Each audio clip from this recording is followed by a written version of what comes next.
ছেলে হওয়া এত সহজ না, অনেক কিছু ঘুরে আমাদের মাথায়। সব তো তোমার বইলা বোঝানো যাবে না, তারপরও কিছু বলি শোনো। আমরা ছেলেরা বউর সামনে মার সাথে ভালো করে কথা বললে মার আঁচলে থাকা সন্তান, আবার মার সামনে বউর সাথে ভালো করে কথা বললে বউর গোলাম। নিজের ছেলে মেয়েদের যদি মারি আমাদের দয়া মায়া নাই, আর ওই ছেলে মেয়েদের যদি কিছু না বলি আশকারা দিতেছি। নিজের বউরে দিয়া যদি জব করাই সেই ক্ষেত্রে আমি বউর কামাই খাই, আর যদি বউরে দিয়া জব না করাই আমি সন্দেহ করি। সারাদিন ঘরের বাইরে থাকলে আমরা বাদাইম্মা, আর যদি ঘরের ভিতরে থাকি তাহলে বেকার, কাজ কাম নাই।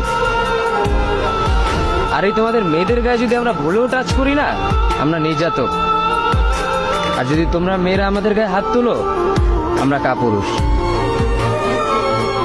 আর একটা ছেলে কি বা করে পুরা লাইফে নিজের জন্য? মার ওষুধের থেকে শুরু করে বউ বাচ্চার প্রত্যেকটা সব পালন করার দায়িত্ব একটা পুরুষের। কিন্তু কি লাভ এত কিছু কইরা?